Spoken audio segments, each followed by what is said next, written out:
కృపగల దేవుడు మన ప్రభు అయిన యేసయ్య పరిశుద్ధ నామములో కూడి వచ్చిన మీ అందరికీ నా హృదయపూర్వకమైన వందనాలు చెల్లిస్తున్నాను. పరిశుద్ధ గ్రంథము నుండి మత్తయి సువార్త 11వ అధ్యాయము 28వ వచనాన్ని చదువుకుందాం. మత్తయి సువార్త 11వ అధ్యాయము 28వ వచనం.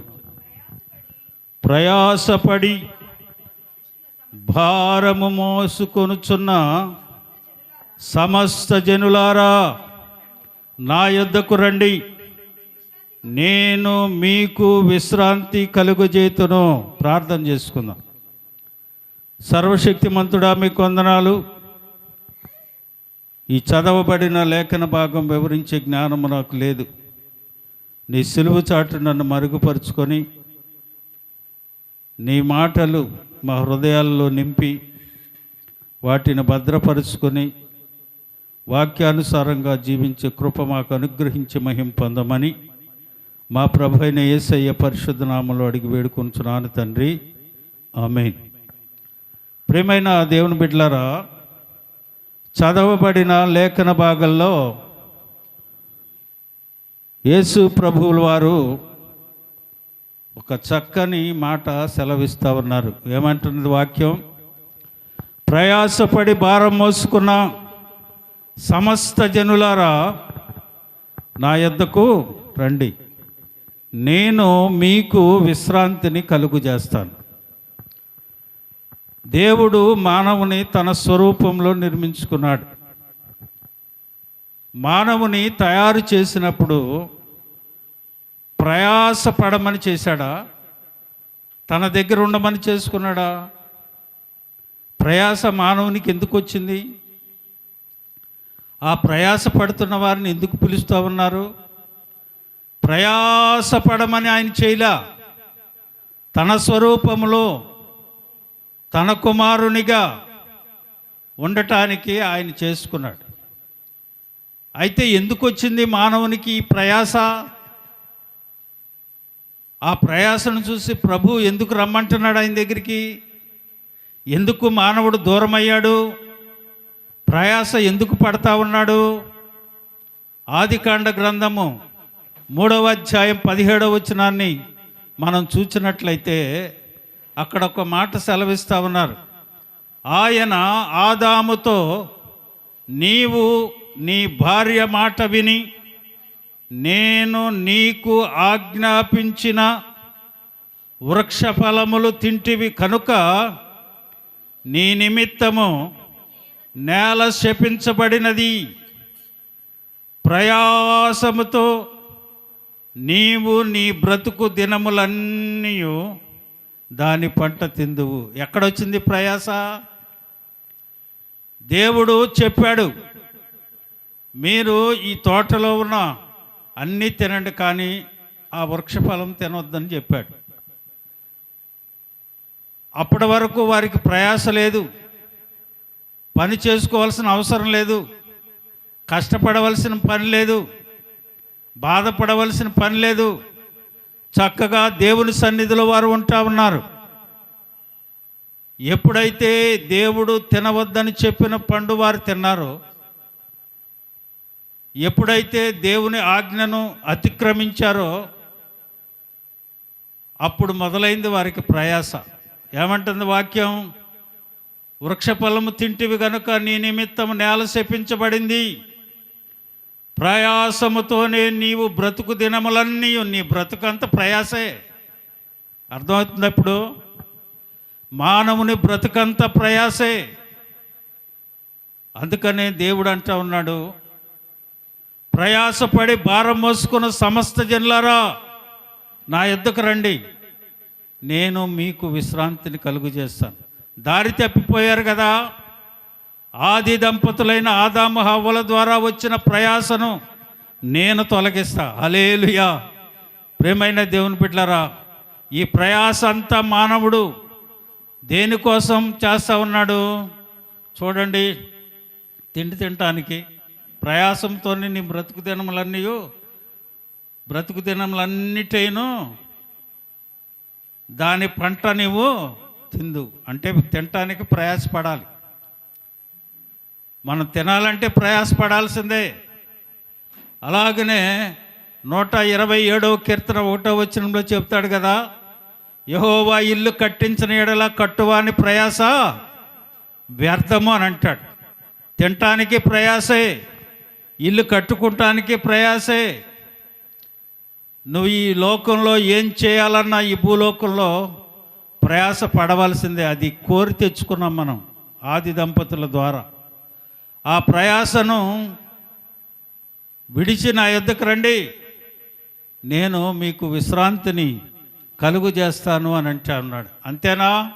మానవుని ప్రయాస ఇంకోటి ఉంది. సామెతల గ్రంథం 23వ అధ్యాయం 4వ వచనంలో, ఐశ్వర్యము పొంద ప్రయాస పడకము, నీకు అట్టి అభిప్రాయము కలిగినను దానిని విడిచిపెట్టము. ఏంటంట? ఐశ్వర్యము పొంద ప్రయాస పడద్దు. ఒకవేళ అట్టి అభిప్రాయం నీకున్నా దానిని విడిచిపెట్టు అంటా ఉన్నాడు. మనిషి తినటానికి ప్రయాసే, ఇల్లు కట్టుకున్న ఉండటానికి ప్రయాసే, ధనం ఐశ్వర్యం సంపాదించుకోవాలన్న ప్రయాసే. ఈ ప్రయాస అంతా ఈ లోకంలో మానవుడు భూలోకంలో జీవించి ఉన్నంతకాలం పడవలసిందే ఆ ప్రయాస. కానీ దేవుని యొద్దకు వస్తే అది నీకు విశ్రాంతిని కలుగు చేస్తుందని దేవుని వాక్యం సెలవిస్తూ ఉంది. హల్లెలూయా. కనుక ప్రియమైన దేవుని బిడ్డలారా, దేవుడు మానవునికి చూడండి, ప్రసంగి గ్రంథం 1వ అధ్యాయము 13, 14 వచనాల్లో ఒక చక్కని మాట ఉంది. దేవుడు మానవునికి ఏర్పాటు చేసిన ప్రయాసము బహు కఠినమైనది, అవి ఒకడు గాలికై ప్రయాసపడినట్టుగా ఉంది. ఈ భూలోకంలో నువ్వు ప్రయాసపడుతున్నావు, ధనాన్ని సమకూర్చుకోవాలని, గొప్ప గొప్ప ఇళ్ళు కట్టించుకోవాలని, పంచభక్ష పరిమాణాలు, సుఖవంతమైన జీవితం, మంచి బట్ట, మంచి ఉన్నతమైన స్థానాన్ని నువ్వు కోరుకుంటా ఉన్నావేమో. దేవుని వాక్యం అంటా ఉంది కదా, దేవుడు మానవునికి ఏర్పాటు చేసిన ప్రయాసము బహు కఠినమైనది, అది ఒకడు గాలికై ప్రయాసపడినట్టుగా ఉంటా ఉందంట. అర్థమవుతుందా? మరి ఈ భూలోకంలో అనుకుంటా ఉన్నాం, ఈ భూలోకంలో మనం ఏదేదో సంపాదించుకొని ఈ లోకంలో శాశ్వతంగా ఉంటాము అని అనుకుంటా ఉన్నామేమో. అదంతా ప్రయాసమే, అది గాలికై ప్రయాసపడినట్టుగా ఉందని దేవుని వాక్యం సెలవిస్తూ ఉంది. కనుక ప్రియమైన దేవుని బిడ్డలారా, దేనికోసం మానవుడు ప్రయాసపడాలి? చూడండి, 1 కొరింథీ పత్రిక 14వ అధ్యాయం 1వ వచనాన్ని మనం చూసినట్లయితే, ప్రేమ కలిగి ఉండుటకు ప్రయాసపడుడి. హల్లెలూయా. ఈ భూలోకంలో నువ్వు జీవించున్నంత కాలము దేని కొరకు నువ్వు ప్రయాసపడాలట? ప్రేమ కోసం. ప్రేమే శాశ్వతమైనది, అన్నిటికంటే ప్రేమే ముఖ్యమైనది. దేవుని వాక్యం సెలవిస్తూ ఉంది. నువ్వు పడటం ప్రయాస, ఇతరుల నిన్ను వలె నీ పొరుగు వారిని ప్రేమించు అనే వాక్యము మూలమైనదిగా ఉన్నది మనకి. అందుకనే ప్రేమకై ప్రయాసపడండి, ఇతరులను ప్రేమించండి, పొరుగువారిని ప్రేమించండి. పాపులను ప్రేమించి రక్షించడానికే యేసు ప్రభు ఈ లోకానికి వచ్చాడు. కనుకనే మనము కూడా ప్రేమ కలిగిన వారముగా ప్రయాసపడాలి. రెండవది చూడండి, ఇక్కడ 1 కొరింథీ 15వ అధ్యాయం 58వ వచనం, కాగా నా ప్రియ సహోదరులారా, మీ ప్రయాసము ప్రభువునందు వ్యర్థము కాదని ఎరిగి స్థిరులను కదలని వారును ప్రభు కార్యాభివృద్ధి అంది ఎప్పటికీ ఆసక్తులయ్యుండుడి. హల్లెలూయా. దేనికోసం నీ ప్రయాస ఉండాలట? ప్రేమ కలిగి ఉండాలి. మన ప్రయాస ప్రభువునందు వ్యర్థము కాదని ఎరిగి స్థిరులై ఉండాలి, కదలిన వారై ఉండాలి, ప్రభు కార్యాభివృద్ధి అంది వృద్ధి అందు ఎప్పటికీ ఆసక్తులై ఉండాలి. హల్లెలూయా. ఆ ప్రయాస ఉండాలి నీకు. ఈ లోకంలో ధనధాన్యాలు, సుఖవంతమైన జీవితం, అది కాదు నువ్వు కోరుకోవాల్సింది. ప్రభునందు స్థిరులై ఉండాలి, కదలని వారుగా ఉండాలి, కార్యాభివృద్ధి నందు ఎప్పటికీ ఆసక్తులై మనం ఉండాలని దేవుని వాక్యం సెలవిస్తూ ఉంది. 1 కొరింథీ పత్రిక 6వ అధ్యాయము 11వ వచనం, దైవజనుడా నీవైతే వీటిని విసర్జించి, ఏంటి చూడండి, నీతిని, భక్తిని, విశ్వాసమును, ప్రేమను, ఓర్పును, సాత్వికమును సంపాదించుకొనుటకు ప్రయాసపడు. హల్లెలూయా. దేనికోసం అంట నీ ప్రయాస? ఏమి సంపాదించుకోవాలంట నీవు? చూడండి, నీతిని, భక్తిని, విశ్వాసమును, ప్రేమను, ఓర్పును, సాత్వికమును సంపాదించుకొనుటకు ప్రయాసపడు. హల్లెలూయా. వీటి కోసం ఎవరన్నా ప్రయాసపడుతున్నారండి? దేవుని సన్నిధికి వచ్చేటప్పుడు వీటి కోసం ప్రయాస కాదు మన ప్రయాస. ప్రభు సన్నిధిలో మోకరించిన దగ్గర నుంచి నాకు అది లేదు, నాకు ఇది లేదు, నా కుటుంబంలో ఈ కొరత ఉంది, నాకు ఈ అస్వస్థత ఉంది, నాకు ఈ బాధ ఉంది, ఈ అప్పులు ఉన్నాయి, ఈ తెప్పులు ఉన్నాయి, ఇవి ఉన్నాయి, ఇవి ఉన్నాయి, ఇవి ఉన్నాయి అని చెప్పుకుంటామే తప్ప వీటి కోసం మన ప్రయాస లేదు. గుండెల మీద చెయ్యి వేసి ఆరాధనకి వచ్చే దేవుని సన్నిధిలో ఉన్న ప్రతి ఒక్కరూ వీటి కోసం ప్రయాసపడుతున్నట్టు ఒక్కడిని కూడా చూపించలేం. నీతిని, భక్తిని, విశ్వాసమును, ప్రేమను, ఓర్పును, సాత్వికమును సంపాదించుకొనుటకు ప్రయాసపడు. అయ్యా, ఎందుకు వెళ్తున్నావు నువ్వు ఆరాధనకి? నేను ఒకటి సంపాదించుకోవాలయ్యా, నేను ప్రభువుని సంపాదించుకోవాలి అని అంటే నేను ప్రయాసపడాలి.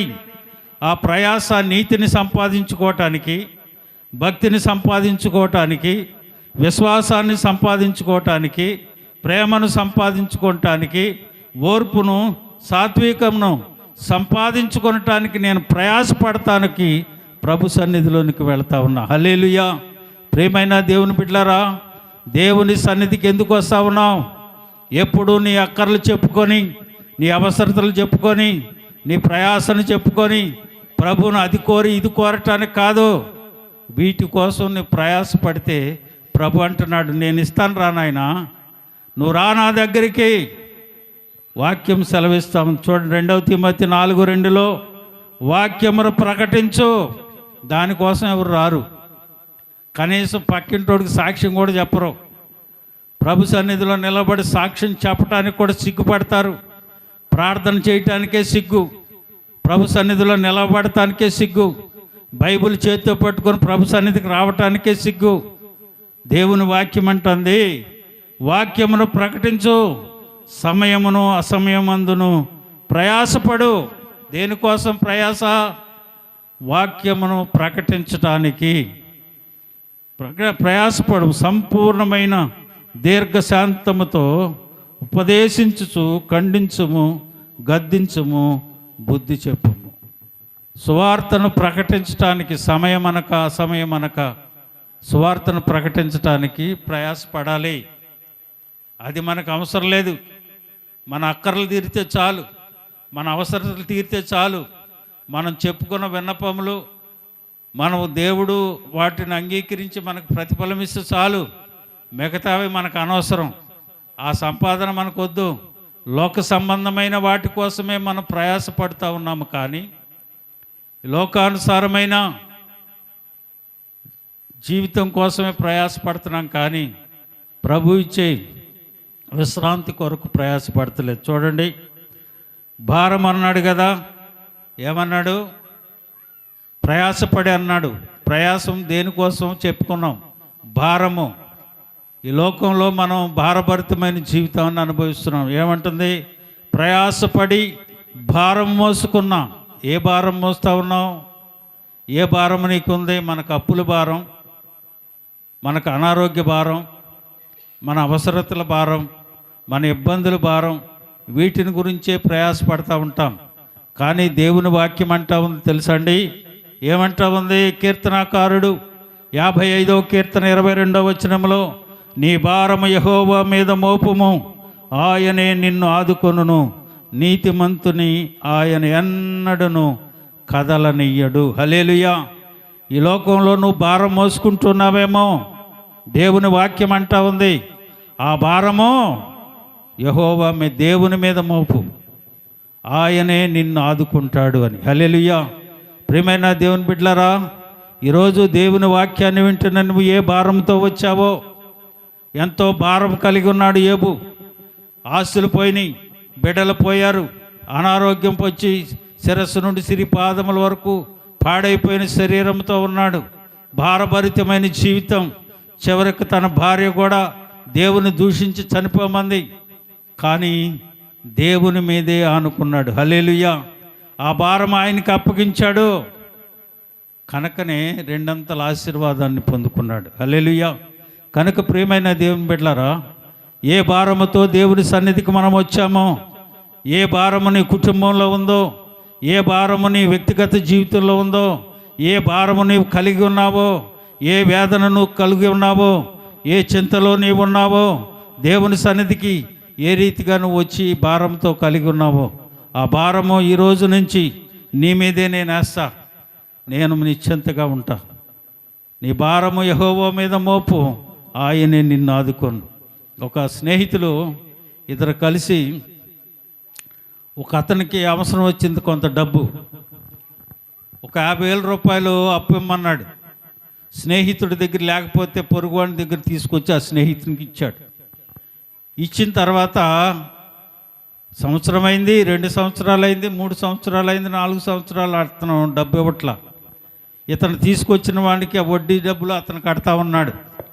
ఇతను అంటా ఉన్నాడు, అరే డబ్బు తీసుకున్నావు, నేను అప్పు తీసుకొచ్చి ఇచ్చా, నీవేమో ఇప్పటికేం మాట్లాడట్లేదు, ఏంటి బాబు పరిస్థితి అంటే, ఎప్పుడు ఇచ్చావు నాకు అన్నాడు. ఇతను కూడా ఆ డబ్బు కట్టలేని పరిస్థితిలో ఉన్నవాడు. ఏంటి ఎప్పుడు ఇచ్చావనంటావు, ఇచ్చినట్టు సాక్ష్యం ఉందా అని అన్నాడు. ఇతను కుమిలిపోతా ఉన్నాడు. ఆ డబ్బు కట్టలేని పరిస్థితి, అతనికి వడ్డీ కట్టలేని పరిస్థితి, తన దిగులు చెందుతూ కూర్చొని ఉన్నాడు. ఈడేమో డబ్బులు లేదేం లేదు, నీ దగ్గర ఉంటే చూపించు, నేను ఇస్తాను అన్నాడు.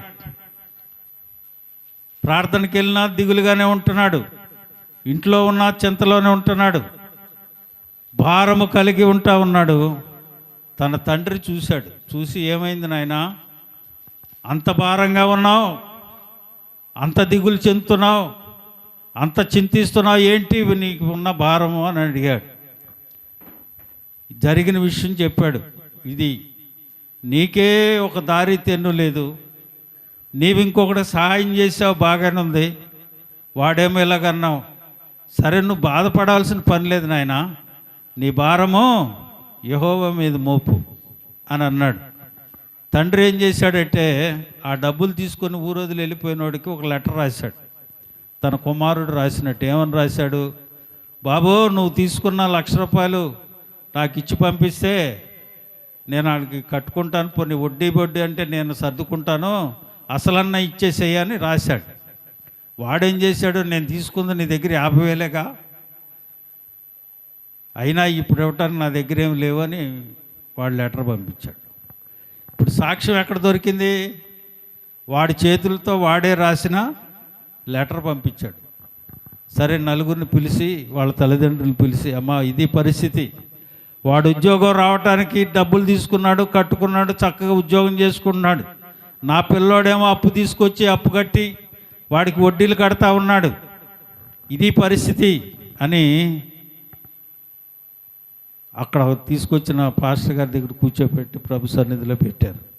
ఆయన అన్నాడు, దయతో క్షమించండి, తప్పు అయిపోయింది, అతనికి ఇవ్వాల్సిన డబ్బు అంతనో నేను ఇస్తాను. ఏమన్నాడు అతను, నీకు సాక్ష్యమేమీ లేదుగా, నువ్వు నాకు ఇచ్చినట్టు ఎవరైనా సాక్ష్యం చూపించిస్తానన్నాడు. దేవుడు ఏం చేశాడు, ఏమీ గొడవ లేకుండా, ఏమీ ఇది లేకుండా చక్కగా సమస్యను పరిష్కరించాడు. హల్లెలూయా. ప్రియమైన దేవుని బిడ్డలారా, మన భారము వేయవలసింది దేవుని మీద, మనం ఆధారపడవలసింది ప్రభువు మీద. దేవుడు ఎప్పుడైతే మన భారం ఆయనకు అప్పగిస్తామో ఆ సమస్యను పరిష్కరిస్తారు. సామెతల గ్రంథం 16వ అధ్యాయం 3వ వచనంలో, మీ పనుల భారం యెహోవా మీద ఉంచుము, అప్పుడు నీ ఉద్దేశములన్నీ సఫలమగును అని అంటాడు. హల్లెలూయా. నీ పనుల భారం అంతా, నీ భారం అంతా ఆయన మీదే మోపు. దేవుడు దాన్ని సఫలపరుస్తాడు, నీకు సహాయం చేస్తాడు అని దేవుని వాక్యం సెలవిస్తూ ఉంది. చూడండి, యెషయా గ్రంథము 55వ అధ్యాయము 3వ వచనం.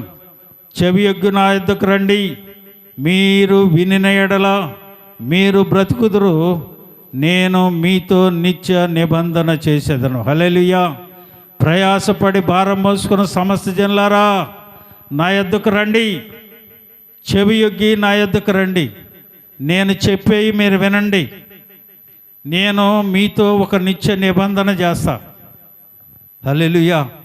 ఆయన దగ్గరికి వెళితే, ఆయన చెప్పిన మాటలు మనం వింటే ఆయన ఒక నిబంధన చేస్తాడు. ఏ నిబంధన? దావీదుకు చేసిన శాశ్వత నిబంధన మీకు చూపెదను. హల్లెలూయా. దావీదుతో ఒక నిబంధన చేశాడు దేవుడు. దావీదు దేవుని యొద్దకు వచ్చాడు, ఆయన ఒక నిబంధన చేశాడు. అలాగనే నీకు నాకు దేవుడు ఒక నిబంధన చేస్తాడు. ఆయన దగ్గరికి మనం వెళితే, యెషయా గ్రంథం 54వ అధ్యాయం 13వ వచనంలో, నీ పిల్లలు యెహోవా చేత ఉపదేశం నొందెదరు, నీ పిల్లలకు అధిక విశ్రాంతి కలుగును. హల్లెలూయా. నేను నీకు ఉపదేశిస్తాను, నీ పిల్లలకు కూడా ఉపదేశిస్తా. నీకు నీ పిల్లలకి అధిక విశ్రాంతి కలుగుద్ది నా యొద్దకు వస్తే. హల్లెలూయా. అనుదినము మీరు వచ్చి నా దగ్గర ఏం చేస్తారు? పిలిచాను, ప్రయాసపడి భారం మోసుకున్న సమస్త జనులారా నా యొద్దకు రండి అని చెప్పానుగా. మీతో నా మాటలు వింటే నిబంధన చేస్తానని చెప్పానుగా. మరి మీరు చేయవలసిందేంటి? సామెతల గ్రంథం 8వ అధ్యాయం 34వ వచనంలో మనం వెళ్ళి ఏం చేయాలంటే, ఆయన దగ్గర అనుదినము నా గడప యొద్ద కనిపెట్టుకొని, నా ద్వారబంధముల యొద్ద కాచుకొని, నా ఉపదేశములు వినువారు ధన్యులు. హల్లెలూయా. ప్రియమైన దేవుని బిడ్డలారా, దేవుని యొద్దకు వచ్చి మెదలకుండా ఊరుకుంటే కుదరదు. ఆయన అంటా ఉన్నాడు కదా, అనుదినము నా గడప యొద్ద కనిపెట్టుకొని, నా ద్వారబంధముల యొద్ద కాచుకొని, నా ఉపదేశములు మీరు వింటే వచ్చినందుకు మీకు ధన్యం కలుగుతుంది. హల్లెలూయా. ఈరోజు దేవుడు మనల్ని పిలుస్తూ ఉన్నాడు. ఏ భారం ఉన్నా, ఎలాంటి పరిస్థితి ఉన్నా, ఎలాంటి పరిస్థితుల్లోనూ ఉన్నా దేవుని యొద్దకు వస్తే ఆయన నీకు విశ్రాంతిని కలుగు చేస్తానని చెప్తా ఉన్నాడు. సామెతల గ్రంథం 14వ అధ్యాయం 26, 27 వచనాలలో, యెహోవా యందు భయభక్తులు కలిగి ఉండుట బహుధైర్యము పుట్టించును, అట్టి వారి పిల్లలకు ఏం దొరుకుతుందంట? నీవు ఆయన మాట విని ఆయన దగ్గరికి వెళితే, ఆయన గడప యొద్ద కనిపెట్టుకొని ఉంటే, అట్టి వారి పిల్లలకు ఆశ్రయస్థానము కలదు. హల్లెలూయా. నీవు అక్కడికి వెళితే నీ పిల్లలకు అక్కడ ఆశ్రయస్థానం కలదు. యెహోవా యందు భయభక్తులు కలిగి ఉండుట జీవపు ఊట, అది మరణపాశములో నుండి విడిపించును. హల్లెలూయా. ప్రియమైన దేవుని బిడ్డలారా, నీవు నీ పిల్లలు దేవుని చేత ధన్యకరమైన జీవితంలో ఉండాలి అని అంటే, మనం అనుదినము ఆయన గడప యొద్ద కనిపెట్టుకొని ఉండాలి, కాచుకొని ఉండాలి, ఆయన ఉపదేశములు వింటూ ఉండాలి, ఆయన యందు భయభక్తులు కలిగి ఉండాలి. పిల్లలకు ఆశ్రయస్థానముగా ఆయన ఉండి నడిపిస్తాడు. కీర్తనాకారుడు 130వ కీర్తన 14వ వచనంలో 4వ వచనంలో, అయినను జనులు నీ యందు భయభక్తులు కలిగినట్లు నీ యొద్ద క్షమాపణ దొరుకును. హల్లెలూయా. ఏ భారంతోనూ ఉన్నా, ఏ పాప భారం మోసుకొని వస్తూ ఉన్నా, ఆయన మాట విని ఆయన సన్నిధికి వస్తే ఆయన నిన్ను క్షమించాడట. నీ యొద్ద ఏం దొరుకుతుందంటే, ఆయన యొద్ద క్షమాపణ దొరుకుతుంది, ధన్యకరమైన జీవితం దొరుకుతుంది, జీవపు ఊట దొరుకుతుంది, విశ్రాంతి స్థానము దొరుకుతుంది, ఆశ్రయ స్థానము దొరుకుతుంది ఆయన దగ్గర. మనం వెళితే 119వ కీర్తన 99వ వచనం, నీ శాసనములు నేను ధ్యానించుచున్నాను, కావున బోధకుల కంటే నాకు విశేష జ్ఞానం. చూడండి, ఆయన దగ్గరికి వెళితేనట బోధకుల కంటే విశేష జ్ఞానం కలదు. నీ ఉపదేశకులను నేను లక్ష్యం చేయుచున్నాను. కావున వృద్ధుల కంటే విశేష జ్ఞానము కలదు. హల్లెలూయా. ఎంత దేవుడు ఎంత జ్ఞానమును మనకు అనుగ్రహిస్తున్నాడు చూడండి. విశేష జ్ఞానము నీకు అనుగ్రహిస్తానని దేవుని వాక్యము సెలవిస్తాం. నీ ధర్మశాస్త్రము ప్రేమించు వారికి ఎంతో నెమ్మది కలుగును.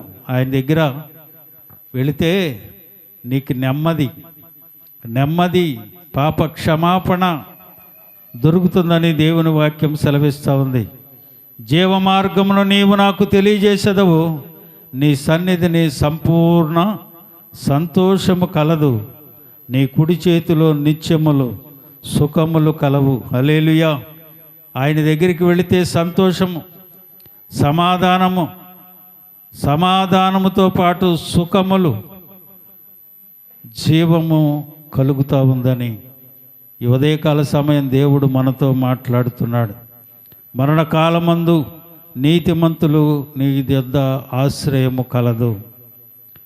చూడండి, సామెతల గ్రంథం 8:18 చూడండి, ముగించేసుకుందాం. ఐశ్వర్యము ఘనతలను స్థిరమైన కలిమియు నీతియు నా యొద్ద ఏమున్నాయంటే ఆయన దగ్గర ఐశ్వర్యం ఉంది, ఘనత ఉంది, స్థిరమైన కలిమి ఉంది, నీతియు నా యొద్ద ఉన్నాయి. హల్లెలూయా. ఆయన యొద్దకు వస్తే ఇన్ని దొరుకుతాయి మనకి. పాపక్షమాపణ, ధన్యకరమైన జీవితం, విశేష జ్ఞానం, అంతేకాదు నెమ్మది, సంతోషము, జీవము, సుఖములు, ఐశ్వర్యము, ఘనత, కలిమి, నీతి ఆయన వద్ద దొరుకుతుందంట. అందుకని ఆయన అంటున్నాడు కదా, ప్రయాసపరి భారము మోసుకున్న సమస్త జనులారా నా యొద్దకు రండి, నేను మీకు విశ్రాంతిని కలుగు చేస్తానని దేవుని వాక్యము సెలవిస్తూ ఉంది. కనుక ప్రియమైన దేవుని బిడ్డలారా, ఈరోజు దేవుని మాటలు వింటున్న నీవు ఆయన వద్దకు వస్తే ఇవన్నీ ప్రభు మనకును, మన కుటుంబాలకును, మన సంఘానికి ఇస్తాడు. ఆయన వద్దకు వెళ్ళి ఇవన్నీ పొందుకుందుముగాక. అందరూ తల్ల వంచండి.